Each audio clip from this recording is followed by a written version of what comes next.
Olá, pessoal. Boa tarde. Iniciamos uns minutinhos antes para dar tempo do pessoal entrar. Vamos aguardar até as 3 para começar, ok? Bom, enquanto isso eu vou me apresentando. Eu sou Amanda Oliveira, sou jornalista do Instituto Nacional de Tecnologia e hoje a gente vai ter essa live, né, essa terça tecnológica, sobre um tema bem atual, que são as energias renováveis. Para conversar com a gente, eu vou chamar o nosso convidado, o nosso pesquisador do INT, Fábio Belotti. Deixa eu ver se ele já entrou aqui.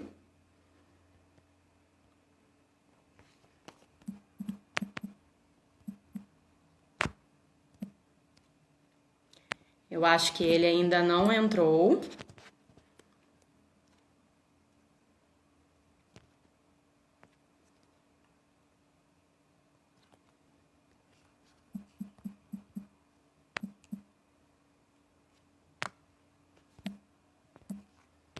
Por enquanto a gente está aguardando aqui o Fábio entrar para a gente dar início à nossa entrevista.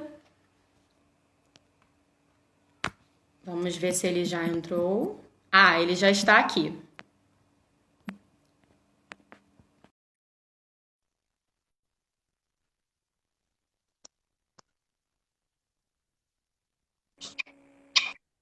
Oi, Fábio, boa tarde. Tudo bem? Então, eu vou começar apresentando o seu currículo, tá? O Fábio, ele é tecnologista da divisão de catálise e processos químicos do INT, pesquisador nível 1A do CNPq. Ele é engenheiro químico, com toda a sua formação pela UFRJ, sendo doutorado com o estágio sanduíche no Institut de Recherche sur la Catalyse de Lyon, na França. Aliás, nesse exato momento, ele está na França, né? Ele vai falar também um pouquinho sobre isso. Ele está lá na França como pesquisador visitante em projeto de conjunto com a École Centrale de Lille. E o Fábio também é professor do programa de pós-graduação em Química, do IME, e do programa de pós-graduação em Engenharia de Biosistemas da UF. Suas pesquisas envolvem o uso de fontes renováveis variadas para a produção de combustíveis e insumos para a indústria química e petroquímica. Bom, vamos conversar então com ele e vocês podem mandando perguntas, né, pelos comentários, que na medida do possível ele vai responder.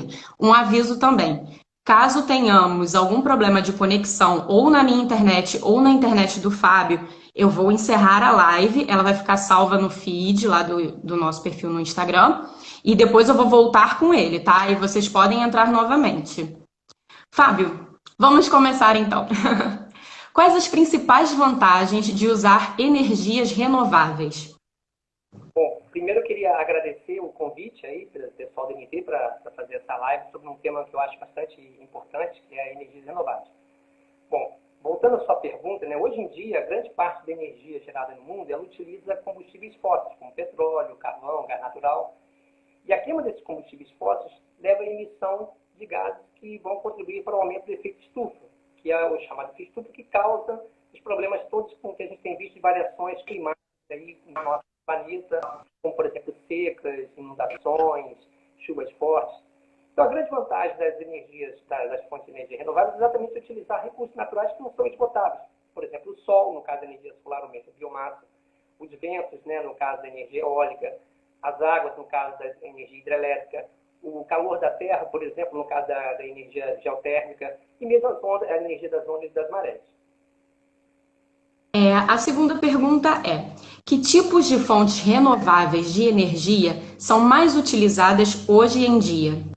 Atualmente, né, as principais fontes de energia renovável são a energia hidrelétrica, a eólica e a solar.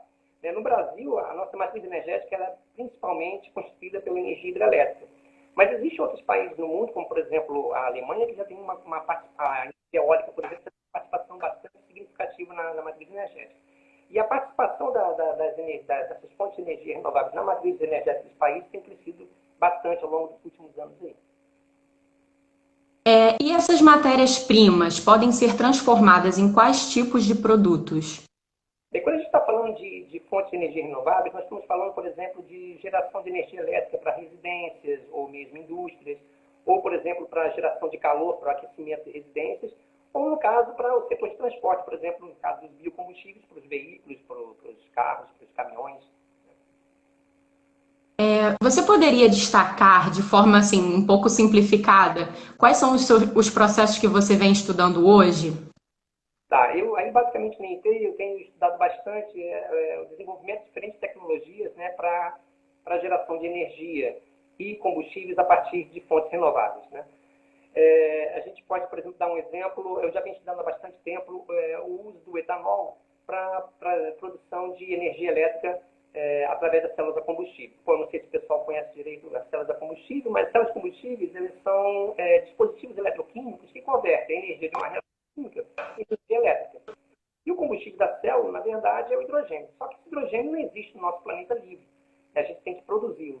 Mas é claro que a gente tem que produzir esse hidrogênio a partir de fontes renováveis. E é esse o tópico do meu estudo, é exatamente utilizar o etanol, que é produzido a partir da cana-de-açúcar, uma biomassa, para a geração de hidrogênio. Então, a gente pode dar como exemplo interessante para a utilização dessa tecnologia, seria a geração de energia em regiões remotas do nosso país. O Brasil é um país enorme, né? E regiões como, por exemplo, no norte, na região da Amazônia, no Pará, no Acre, essas regiões não têm acesso à energia através das linhas de transmissão. Então, o que a gente poderia tentar fazer é exatamente gerar energia a partir de células a combustível, usando o etanol, porque o etanol ele já tem toda uma malha de distribuição bem estabelecida no nosso país. O etanol ele chega em todos os cantos do nosso país. Então, a gente poderia utilizar esse etanol para gerar hidrogênio e gerar energia a partir de fontes renováveis nesses lugares aí bem remotos do nosso país. Continua nessa a gente também tem procurado, esse seria o contexto de energia, né? Mas também tem utilizado fontes renováveis para a produção de combustíveis, de biocombustíveis, né? Por exemplo, nesse caso, nós podemos citar a utilização de biomassas, né? Em particular, eu posso comentar sobre as biomassas, sobre o que a gente chama de biomassa lignocelulósica. A biomassa lignocelulósica, na verdade, quando a gente fala sobre isso, a gente está comentando sobre resíduos agrícolas. No nosso país, tem uma grande quantidade de resíduos agrícolas. Por exemplo, o bagaço da cana-de-açúcar é um resíduo do processo de produção de etanol. Então, a gente poderia utilizar essa biomassa lignocelulósica, que na verdade ela é constituída basicamente por celulose, hemicelulose e lignina. A gente poderia utilizá-la para geração de biocombustíveis. O que eu tenho feito, né, é exatamente estudar a tecnologia de separação dessa biomassa lignocelulose em diferentes constituintes, ou seja, celulose, hemicelulose e lignina, e depois utilizar cada um deles para a produção de combustíveis. E eu tenho dado um foco particular no caso da lignina, porque a lignina hoje em dia é muito pouco utilizada, ou bem menos estudada do que a celulose e hemicelulose. A lignina ela é uma espécie de um polímero constituído de anéis aromáticos e que tem um grande potencial para a produção de combustíveis. E hoje em dia a lignina é vista como um resíduo, né? Ela não é utilizada de forma a produção seja de combustíveis ou produtos químicos de maior valor agregado. Então, meus estudos têm procurado exatamente tentar valorizar essa lignina, de maneira que isso seria importante quando a gente pensa no conceito de uma biorefinaria, ou seja, hoje em dia a gente tem uma refinaria de petróleo. No futuro, o que a gente vai ter é uma biorefinaria que utiliza, por exemplo, biomassas para a produção de compostos químicos, de combustíveis. E é importante, então, a gente utilizar todos os constituintes da biomassa lignocelulósica para que essa biorefinaria seja viável economicamente, ou seja, competitiva com os processos que hoje em dia a gente tem por aí. Além desse processo de separação, eu também tenho estudado um pouco a parte da gaseificação da biomassa. Ou seja, nesse caso, ao invés de eu separar a biomassa em diferentes constituintes, eu pego a biomassa como um todo, aqueço ela em presença de ar, e eu vou, então, produzir, por exemplo, combustíveis, né? Então, esse é um projeto, por exemplo, que faz parte de um estudo que tem sido feito por uma espécie de consórcio de diversas universidades brasileiras e europeias que tem recursos da comunidade europeia e que tem como objetivo exatamente, através da gaseificação da biomassa, produzir combustíveis de aviação, por exemplo. Posso seguir? Pode. Nossa, você deu uma resposta super completa, adorei, eu gostei muito. Eu acho tão bacana, né, isso, porque você resolve um problema do combustível e também está resolvendo um problema do meio ambiente, né, que são esses resíduos que você estava falando. A próxima pergunta é uma pergunta que É a minha favorita. Eu tenho muita curiosidade sobre isso. O lixo pode ser uma fonte de energia? Ah, com certeza. Eu esqueci de comentar, né? A gente também tem trabalhado nesse tópico aí.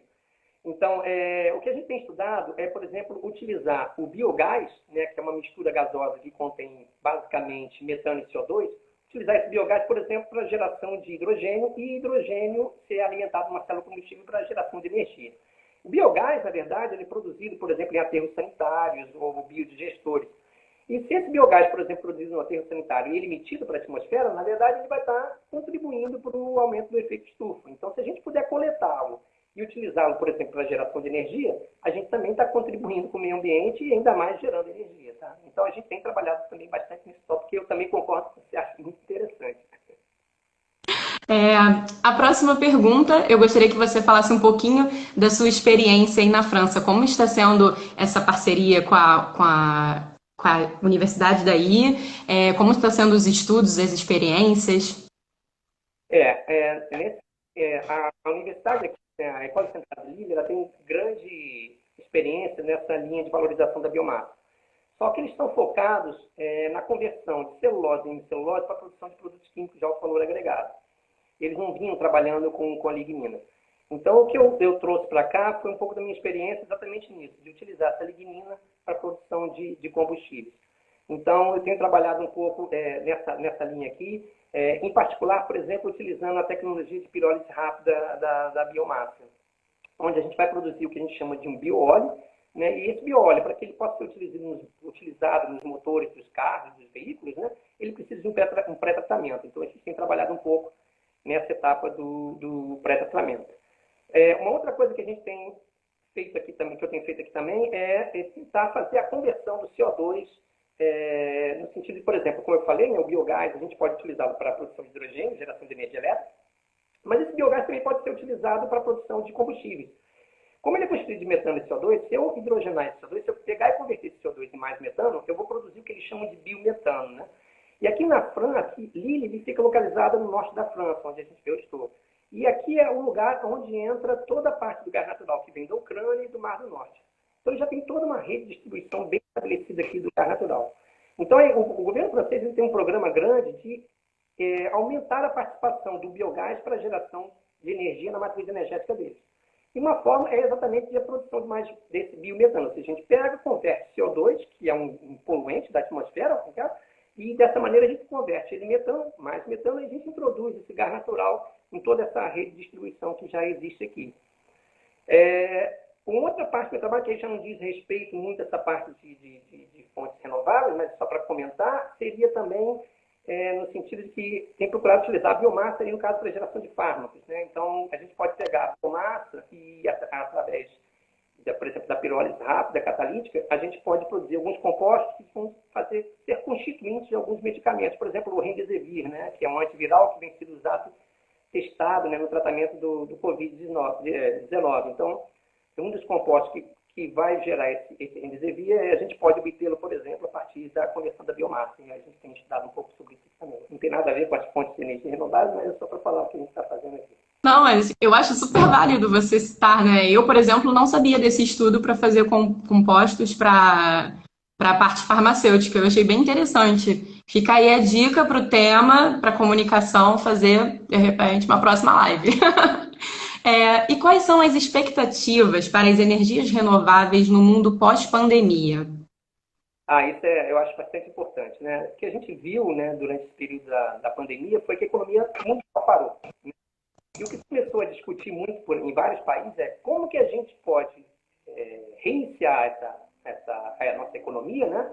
Mas de uma outra forma, ou seja, procurando utilizar fontes renováveis de energia, procurando fazê-lo de uma outra maneira diferente daquilo que a gente vinha fazendo. O que foi interessante a gente ver nesse período da pandemia, né? Patos andando no Champs-Élysées, lobo em plena rua lá de Bordeaux.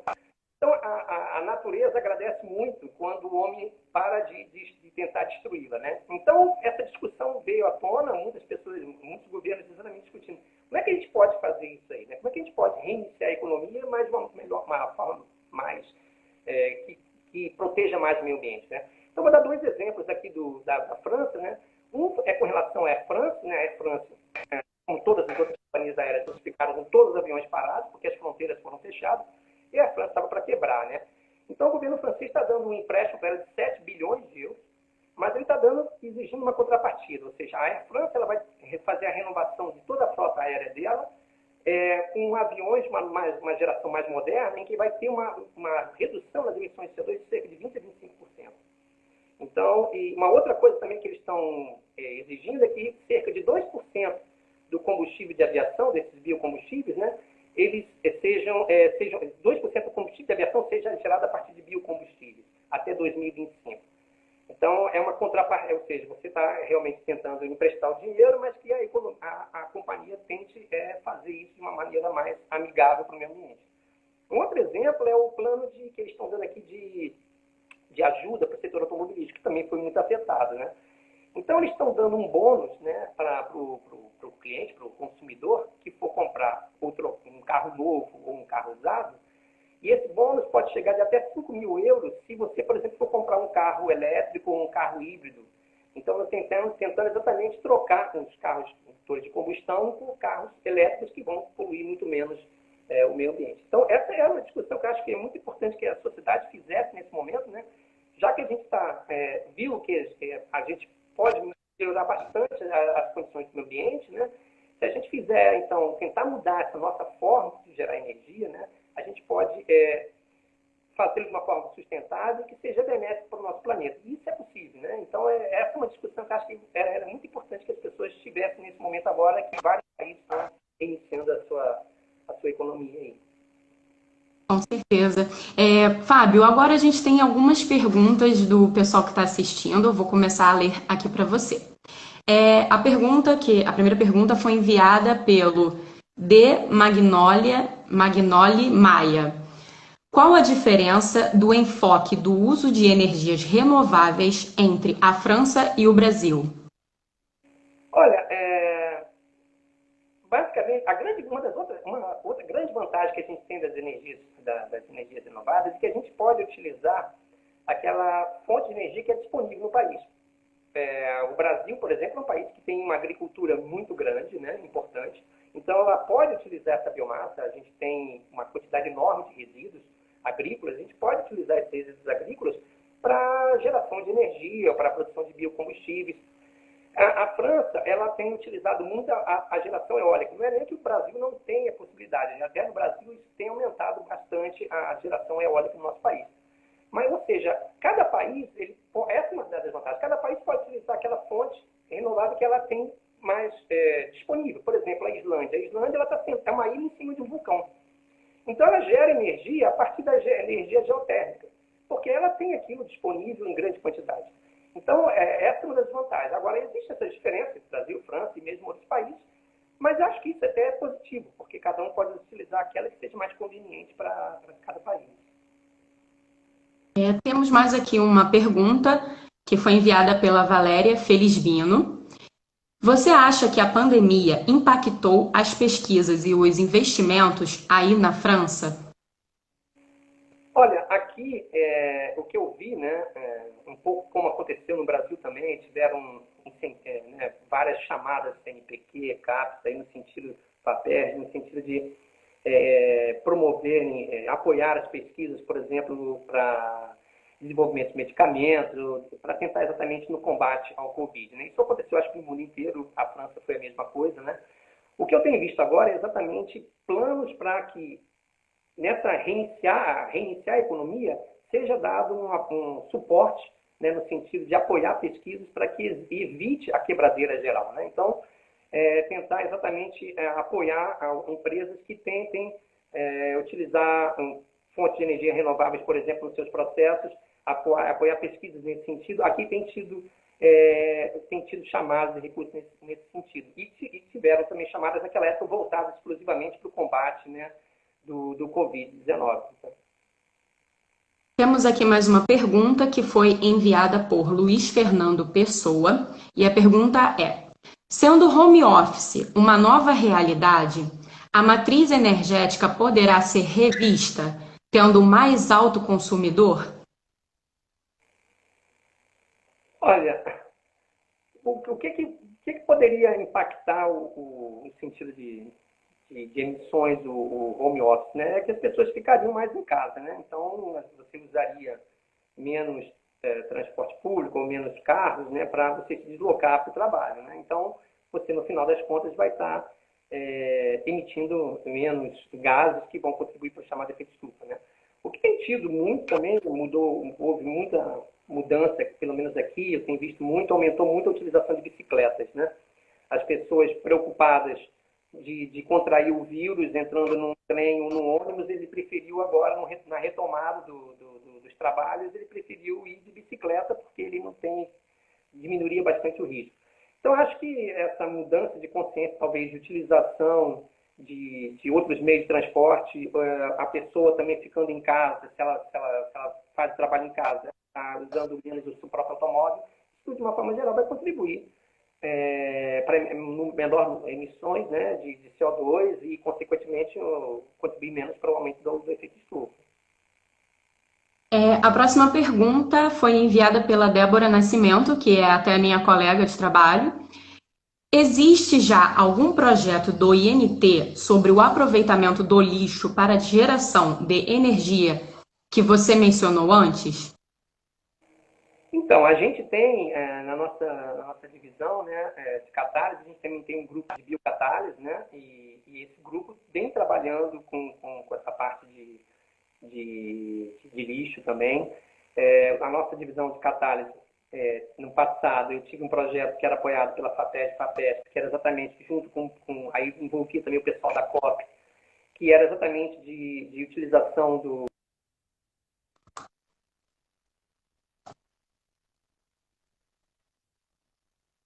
Morro do Ceará e buscando exatamente o aproveitamento desse biogás para geração de energia. Então, a gente já teve projetos nessa linha, sim, de utilização do biogás para geração de energia. Temos aqui mais uma pergunta enviada por Gust Bittencourt. Fábio, você acha que o produto sólido da pirólise lenta tem ganhado certa relevância aí na França? Ou você acha que eles estão mais focados em biocombustíveis líquidos e gasosos?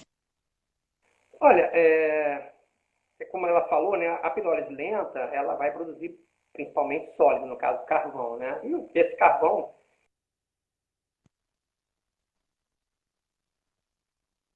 nessa linha de utilização do carvão a partir da pirólise lenta, né?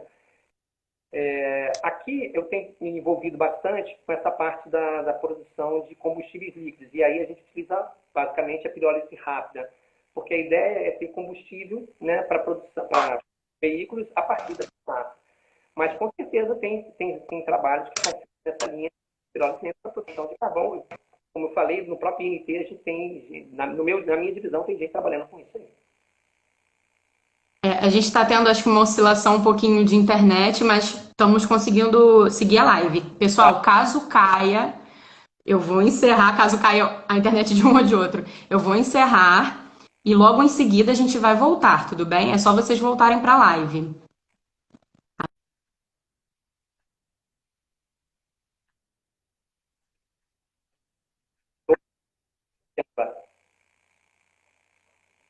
Picotando.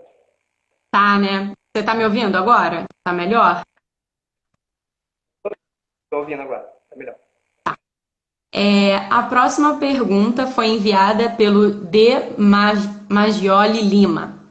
Fábio, você já enxerga veículos a célula combustível na Europa? Olha, aqui eu ainda não vi nenhum veículo a célula combustível. Aqui tem muito híbrido, né? O Prius, esses veículos tem bastante, seja táxi, seja veículos de carros particulares. Carros a bateria direto, né? A gente vê propaganda na televisão direto, ainda mais agora com esses incentivos, a gente vai ter um aumento de compra desses veículos a bateria. Mas carros movidos a hidrogênio, aqui eu ainda não vi, né? O grande problema, né, do veículo movido a hidrogênio é exatamente a falta de estações de abastecimento, né? Mas qual é o problema? Por que você não tem estações de abastecimento? Porque você não tem veículos. Então é meio o problema do ovo e da galinha, ou seja, se se você não tem um sistema de distribuição, você não tem também quem compre o carro, porque também vai ficar na mão. Então, o que tem muita gente, muitos governos, né, na Europa, no Japão, nos Estados Unidos, como na região da Califórnia, eles têm incentivado, né, a construção dessas estações de abastecimento de hidrogênio, e isso vai, é claro, incentivar o consumidor, então, a poder comprar um veículo, porque ele sabe que ele vai poder andar sem problema de abastecimento. Então, esse é ainda o gargalo, vamos assim dizer, dessa tecnologia. Mas no momento em que a gente tem um número de estações de abastecimento bem maior, então garantindo ao consumidor que ele pode andar sem problema de abastecimento, é claro que as vendas aumentam. E quando você começa a produzir em maior escala, isso baixa o preço do produto, né, no caso do carro, o preço dos veículos, e isso então vai difundindo a tecnologia. Então é um processo gradual, né? Isso então ainda não está nesse estágio de que a gente possa se mover em vários países da Europa tranquilamente, mas já existem países como a Alemanha, que tem várias estações de abastecimento ao longo.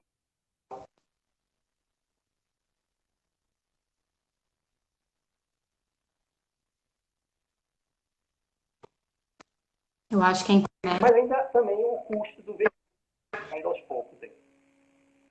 Complementando, né, a sua resposta e até a pergunta do outro rapaz, tem uma pergunta aqui do Justo Dávila, que também é meu companheiro lá, jornalista no INT.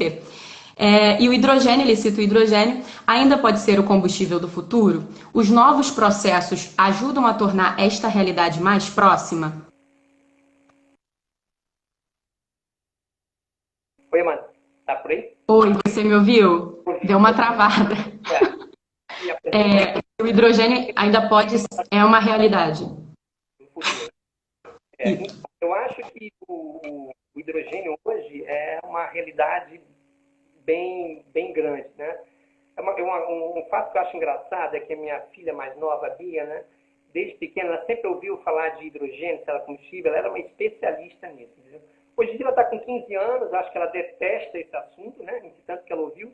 Mas uma coisa que eu acho, que eu tenho certeza, é que não só ela, mas eu também, ainda vou ver o hidrogênio e células a combustível serem uma realidade nas nossas vidas, né? A gente tem um exemplo, um exemplo como a utilização dessas empilhadeiras que fazem um deslocamento de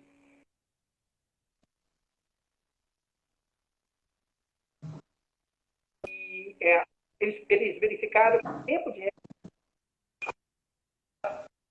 recarga era tão grande que vale a pena utilizar essas empilhadeiras movidas a combustível. Então, era mais econômico comprar as empilhadeiras usando células a combustível e hidrogênio, né? Infelizmente, a gente acabou que não pôde ver, né? Mas nas Olimpíadas de Tóquio nesse ano, né? A ideia é que toda a Vila Olímpica,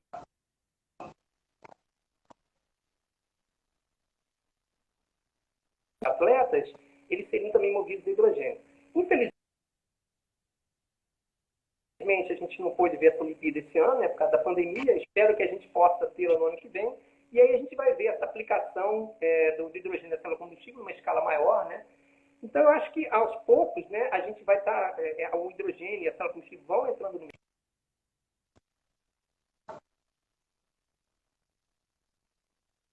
mercado, mas isso está se tornando uma realidade.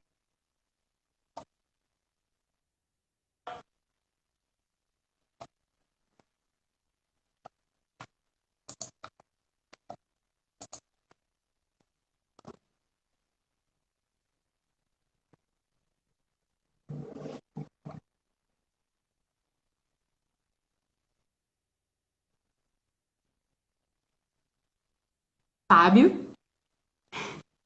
Oi, Fábio, você está me ouvindo agora? Acho que a gente está tendo um problema de conexão, mas acho que agora estabilizou um pouco. Tem várias perguntas aqui, o pessoal está curtindo muito essa live. Pessoal, se cair, voltem, tá? Vamos para mais uma pergunta. Foi enviada por Luiz Fernando Pessoa. Tendo uma energia hídrica mais barata, inibe outros investimentos? Desculpa, cortou, Amanda. Qual é o início? Eu vou repetir. Tendo uma energia hídrica mais barata, inibe outros investimentos? Com certeza, né? A energia hidrelétrica no Brasil, ela tem um custo bem menor do que, né, outras formas de energia, mas hoje em dia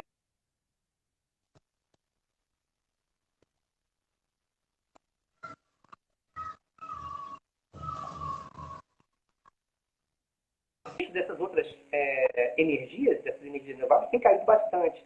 E tem ficado competitivo, dependendo da escala, tem ficado bem competitivo, mesmo com a energia hidrelétrica. Mas com certeza, a energia hidrelétrica é uma tecnologia já bem madura, já bem estabelecida, e é a comparação que a gente tem que fazer aí com as energias renováveis. Elas têm que ser competitivas frente a essa forma de energia hidrelétrica. Mas a gente tem visto já isso acontecer, da gente entrar com fontes renováveis solar ou eólica, não só no Brasil, mas no mundo, graças à grande baixa dessas tecnologias. Temos mais uma pergunta. Foi enviada pelo Vinícius Cabariti, também um colega meu lá da comunicação. Como você enxerga o futuro dos biocombustíveis nesse cenário de eletrificação dos veículos? Você conseguiu ouvir? Vou repetir. Tá. Sem problema, vou repetir.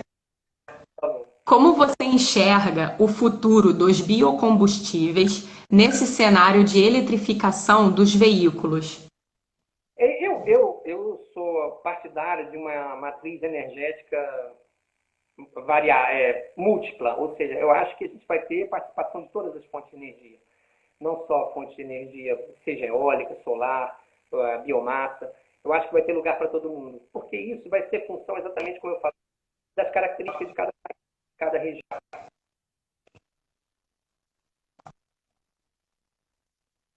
E isso é que vai fazer com que,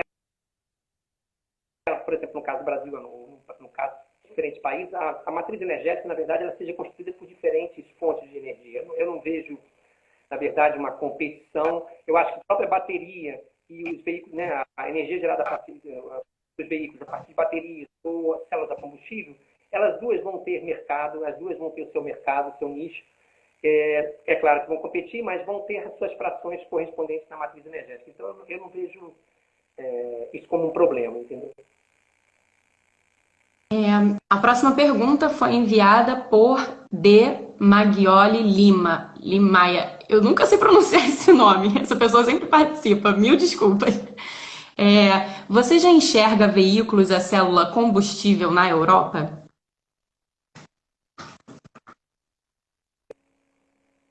Alô? Tá aí? Oi, Fábio. Tá me ouvindo agora? Tá, vou repetir. Eu ainda não, Você ouviu? eu respondi essa, acho que uma bem parecida antes. Eu não vi ainda veículos movidos a célula combustível de hidrogênio aqui na Europa. O que tem visto muito são carros a bateria e híbridos, né? Combustão e bateria.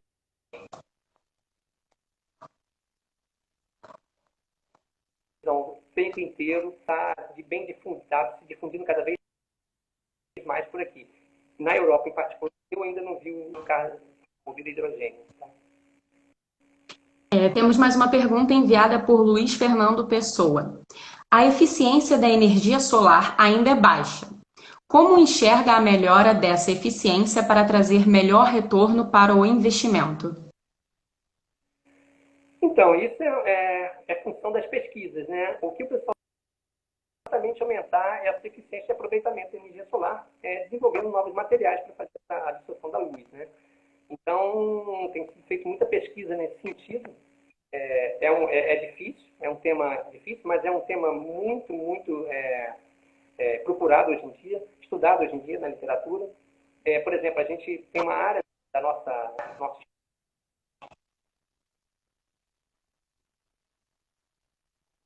a energia do sol. É um boom dentro da nossa área, muitos países, muitos grupos grandes, importantes, investindo muito em termos de tempo, de pesquisa. Então, acho que isso é uma questão de tempo. Né? Vamos chegar lá e vamos conseguir aumentar a eficiência de utilização da solar. É baixo, ainda assim, mas tem muita gente trabalhando nisso e eu acredito que isso vai ser uma realidade também em breve. Tá? Temos mais uma pergunta aqui que foi enviada pelo André Ramos, da UFS. E ele começa já mandando um abraço para você. Um abraço para o Fábio, do André Ramos, da UFS. E ele pergunta: gostaria de saber como ele vê a questão do aumento da participação da energia eólica e solar na matriz energética brasileira, se ainda é muito baixa. Grande abraço, André. Muito tempo que a gente não se vê, né? Seguinte, eu acho, André, que ela ainda é baixa, mas está crescendo, tá? Principalmente a energia eólica no Brasil, ela tem tido uma participação cada vez maior, né? A gente, como eu falei, tem tido já vários leilões de utilização de energia para utilização, geração de energia eólica no nosso país. Então isso tem crescido. É baixa ainda, mas tem crescido significativamente, eu acho. E temos aqui uma última pergunta, a gente já acho que já está dando o tempo da live, que também foi enviada pelo seu amigo André. Qual o cenário que você vê para o crescimento destas fontes? E em quanto tempo atingirão, por exemplo, 10% da nossa matriz? Ih, rapaz, aí essa estimativa eu vou ficar te devendo. Hoje em dia, né, a energia eólica, se não me engano assim, ela tem em torno de a participação da energia eólica hoje de fontes renováveis, né, para geração de potência no mundo, está em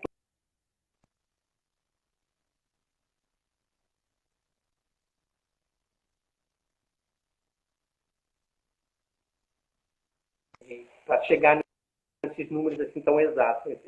Com certeza vai crescer, está crescendo, para te dar não, cara.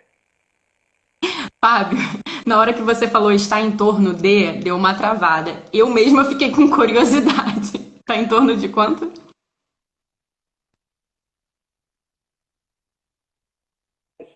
Em torno de 17%, quer dizer, em torno de 26%. E a energia eólica é uma das principais dessas energias renováveis. Mas eu não teria como dar uma estimativa de crescimento agora, eu não teria esse número para dar para o André. Tá. Bom, Fábio, eu acho que não chegou nenhuma pergunta além dessas, né? Eu gostaria que você, então, desse as suas últimas palavras aqui para o nosso evento, para todos que estão assistindo. Desculpa, Amanda, cortou de novo, congelou. Cortou, né?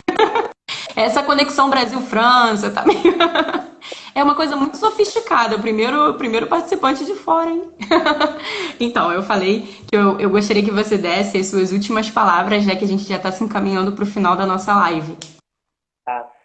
Bom, eu acho que é super importante esse momento, como eu tinha falado, né? Eu acho que a gente tem que refletir muito no que a gente quer para os nossos filhos e netos, né? Então, a gente tem que realmente incentivar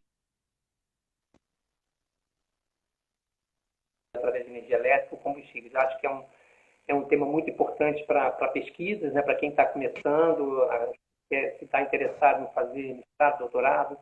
É uma área que tem grande futuro, eu acho que tem muita coisa ainda para ser feita, né? Em termos de desenvolvimento de novos materiais, buscando exatamente a redução de custos, ou novas tecnologias que sejam competitivas para as tecnologias atuais. Então, tem bastante campo para pesquisa e é uma área que eu acho extremamente importante para o mundo inteiro, né? É a nossa saída. Se a gente quer ter um futuro nesse planeta, as fontes renováveis de energia é a saída. Nós não temos outro jeito de fazê-lo. Não adianta. E o que a gente está tentando, o que a gente tem feito hoje, até hoje, é tentar atrasar isso, enrolar, né? Então, acho que muitos países têm essa consciência, estão tentando mudar isso. Não é fácil, né? Porque, no final das contas, coisa que é mais barato, por que você não vai usar outra que é mais cara? Bom, eu posso arranjar vários argumentos contra isso, mas aí é uma questão de sociedade, de política do país para poder mudar isso aí. Mas eu acho que é extremamente importante e é a saída que a gente tem para uma vida melhor aí no nosso futuro, no nosso planeta. Fábio, muito obrigada pela sua participação. Eu estou aqui agradecendo em nome da Divisão de Comunicação do INT. Esse papo foi super legal, rendeu várias questões aí que o pessoal levantou. Gostei muito. E eu convido a você e a todos que estão nos assistindo para a próxima Terças Tecnológicas Lives, que será no dia 30 de junho, na próxima terça-feira, né? Será sobre microscopia eletrônica e tecnologia, com o pesquisador Maurício Paiva, do INT. Então, pessoal, muito obrigada por assistir a gente. Um abraço em todos. Vou encerrar aqui a live, tá? Obrigado a vocês. Obrigado, mano. Obrigado, Justo, toda a divisão de comunicação. Tchau. Obrigada a você. Um abraço. Obrigado.